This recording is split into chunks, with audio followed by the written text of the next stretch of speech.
Hey everyone, how's it going? My name is Jay and welcome to the channel and welcome back to Tacano Emergent Biopark in Jurassic World Evolution, a project where we're aiming to build a biologically accurate dinosaur park with the use of mods for the game.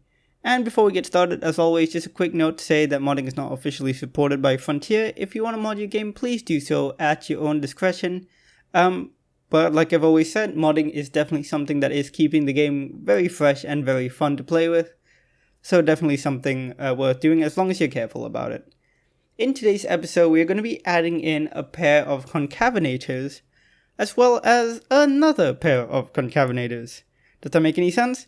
Maybe, because what we're actually going to be doing is using two different Concavenator mods on the Nexus. And what I kind of want to emulate is the idea that we have multiple habitats for multiple species or subspecies of Concavenator.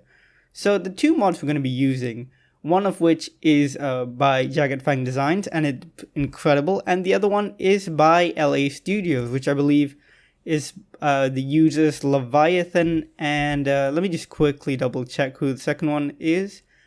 Leviathan's actually a mod on my Discord server as well, so definitely check out the mod. I think honestly both Concavenator mods are really excellent. So the other user is Ario 203 ITA, but definitely check out that mod. And the thing is, both Concavenator mods by JFD and LA Studios are really excellent.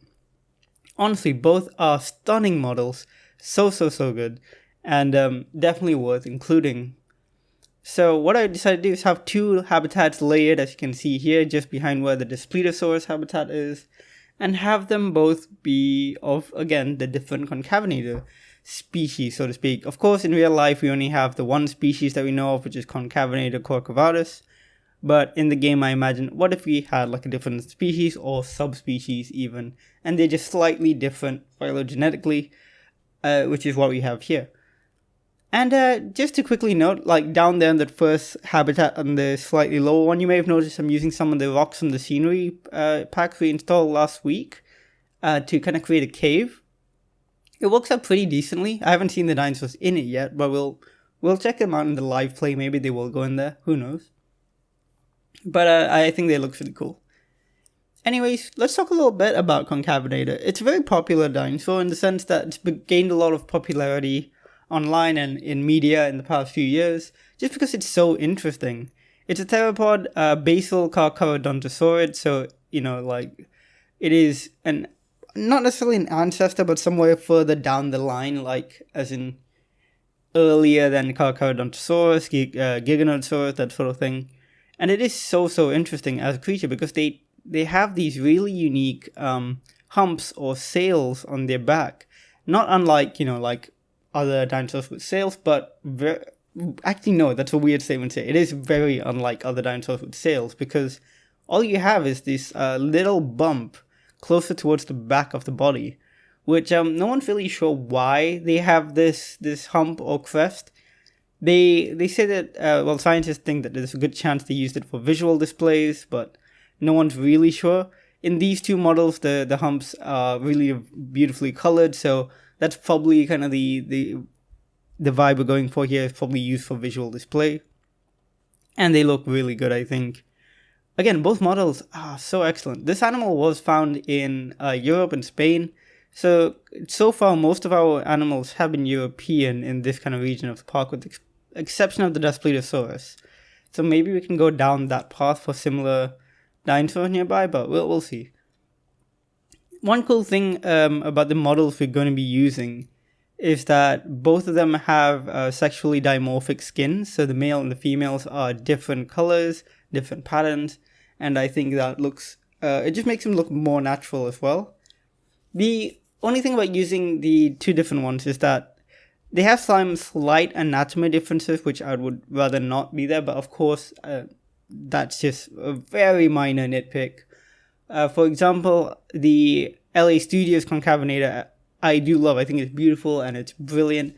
The only thing I personally would change is have the hands be supinated instead of pronated, but not super noticeable from a distance, and it's hard to do that anyways for the animals in game.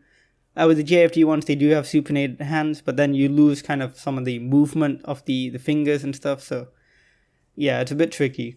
One of the new things we're adding in here, as you can see, is these big clumps of ferns. These are, again, by Danny Bob, and I think they're part of his new sauna scenery pack. So if you want the link to that, it will be in the description, as always. And I think it looks really good. Big fan of these big ferns. Hopefully we get more new foliage. I really just would love more new foliage. I think it's something the game really could benefit from. Here is we're working on the lower habitat here. This is where the, I believe oh, excuse me, that's a bit of a yawn. But this is where the JFD Concavenator is going to go. Just cleaning up the cliffs a little bit with these big rocks and then adding in some foliage. I think it looks quite cool. You have these more sharp edge cliffs. I really wish there was a way to get rid of clipping altogether in this game so that you could just push rocks into each other and stuff without, having these building constraints that you can see on screen. I think that would really free up our creativity quite a bit, but that might not really be possible. I'm not super familiar with like a lot of the nitty gritty of modding and stuff like that, so I couldn't say for sure by any means, but that would be pretty cool, I think, if we could do that.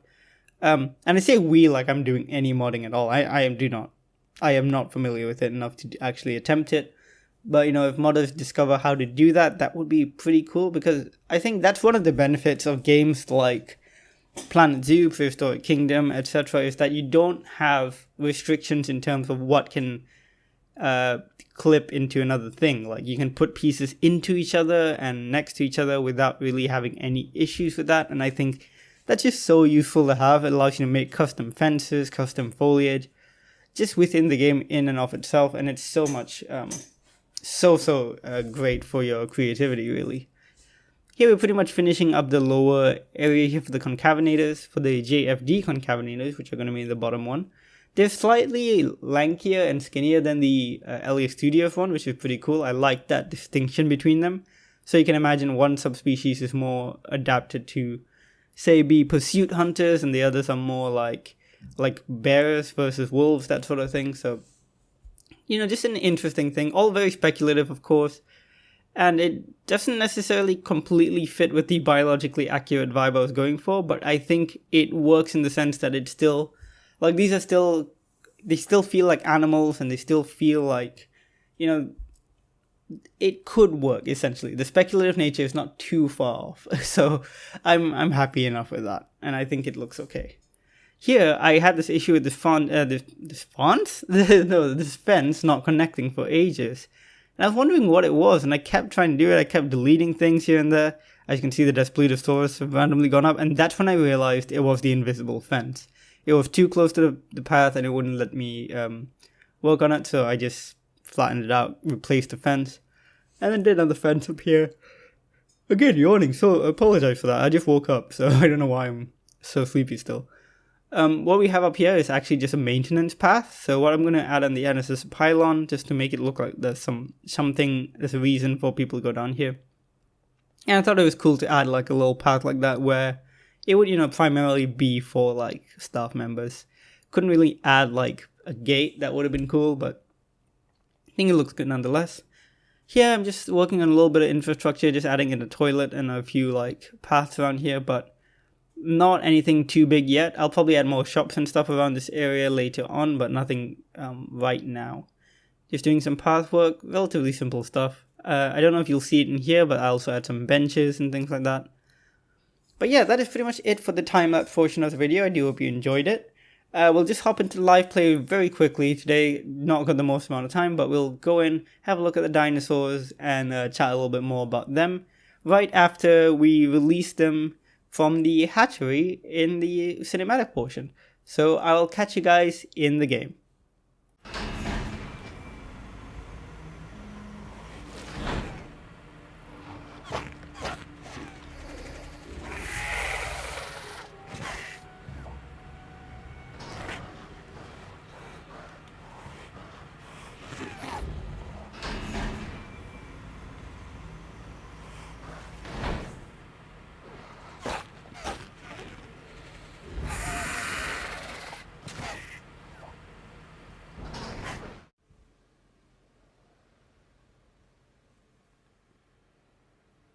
Alright, here we are in the game itself, and what we're going to do is just quickly have a look at our animals today and our kind of stacked habitat layout. As you can see here, what we have down here is the Dinosaurs habitat, of course, and then if you go up one layer you have the first Concavenator habitat with the little maintenance path and the observation area and some infrastructure down here. And then up here we have the other Concavenator habitat. So up here we have the LA Studios Concavenator. Down here we have the JFD Concavenator, and then the Dinosaurs, of course, and then our other dinos kind of all over the place. So let's quickly have a look over here and see what we've got. So this is the male variant of the LA Studios Concavenator, and as you can see, it is a beautiful animal. Really reminds me of like some kind of like lizards and stuff like that, or birds that have this blue kind of dewlap and like a bright blue interior of the mouth, which kind of, you know, they use as like a warning or something like that. And you have the two female patterns here as well, so there's 3 of them here actually. I thought there was just 2, but I must have put in 3. And as you can see, it's really well done. The sail works really well, the coloration is gorgeous, and just a big fan of it. It's just a little bit more in the Jurassic Park vibe than the other animal, the other version of the Concavenator we're gonna see, but I still think it looks great. Again, my only issue with it is the pronated hands here. They should be supinated, of course, if it was to be 100% biologically accurate. But I don't think that was the goal of the modders, and that is absolutely fine. You can, of course, mod animals in here that look a bit more like their Jurassic Park counterparts. That is totally chill. But I still think this is a beautiful, beautiful mod. Looks so good, and they look, again, like real animals. And I think that kind of outweighs some of the issues here, because if they feel like real animals, then they could just be real animals. That's quite a big thing for me, and I think they look so good. Here's one just eating now, and they did such a good job with the skins and stuff. So yeah, big props to the modders. Leviathan, of course, great job, because like I said, he is a mod on my Discord server as well. Mod. He's a moderator on my Discord server, and he's modding the game.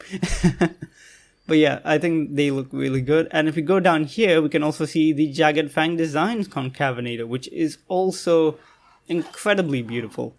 Like I said, both mod authors always do great work. Like, I look forward to seeing more mods from LA Studios, and of course Jagged Fang Designs as well. But really beautiful here. I love the patterning on both. They look very different, but you can tell they're kind of the same species.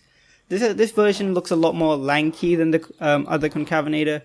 Of course, this one has the supinated hands, which looks quite good, I think.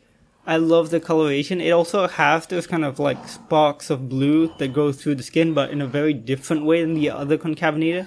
Whereas the other Concavenator had the bright blue on the inside of the mouth and on the dewlap. Here it's on the hump itself and across the back. So it looks really good. Again, a lot more lanky, a lot more lean. It looks like this would be a much faster animal, which I like. Here's another skin we have. This is a bit more brightly, well, a bit more purple. I wouldn't say it's necessarily brighter, but it looks close enough that you can just imagine the different variants of the same species. And we have like, this I imagine would be like a leucistic version, where it's lost most of its pigment. And this I imagine would have been just like made as a regular female skin, where you lack kind of the showier patterns. So you can see the two next to each other here look really good together. Here's the little cave I made for them. I don't think they're using it, they don't really have a reason to go in there. Maybe if I put a feeder in there, they will, but let's actually try that out right now. I don't know if we could even squeeze a feeder in there thanks to the, just because we have all these rocks. Again, I wish clipping wasn't a thing in the game. But I'm very happy with how the habitats turned out. I think they look really good. I love the animals. Concavenator just always blows me away with how good it looks. I had some issues, by the way, with some of the other dinosaurs. The Bolor that we included the other day, Bolor, they weren't eating, and I realized it's because they're coded to be herbivores. That's pretty cool, I think.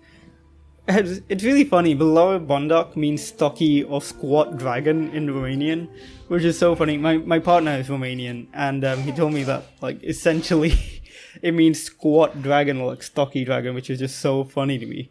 It's just imagining like a little stocky little dude just I mean, it's not inaccurate. That's kind of what they look like as far as the fossils go. They're pretty stocky, chunky animals. And I gotta say, the version we got in the game is beautiful. So, great work by that mod author. Checking in on some of our other dinosaurs, how the Zalmoxie's doing. Just vibing, as always. Adorable little dudes. I do feel like this is probably not the most appropriate. The fact that the Belora can see what would have possibly been their natural prey out in the wild, so don't necessarily know how good that is. Oh, maybe I'll fix this fence at some point. It doesn't look the best. If I can get some rocks in there, I think that would be super helpful, so I'll try and fix that at some point. Otherwise, what other dinosaurs are doing anything? The compies are of course enjoying themselves. Now they've got this big rock formation as well. How are the Displetosaurus? They're just hanging out. I imagine now that JFD is making new species, they'll eventually replace this version with a new species version, because this currently replaces the Albertosaurus, but I'm not fussed either way. I don't use the Albertosaurus much. Our herbivores back here are all vibing, they're all enjoying themselves. Here's our Borealopelta. Very much enjoying life. The Pachycephalosauruses, again, very cool. I do love this, and I've noticed JFD, Jagged Designs, they've also started updating some of the older modules via commissions. So I think they've just released their Torvosaurus. They re-released it, so we'll probably include that in this park as well. Anyways, that's it for today's video. I hope you've enjoyed it. I hope you've enjoyed watching me build this nice layered area over here, and enjoyed me talking about concavenators and saying the word concavenator incessantly for the past, 20 minutes.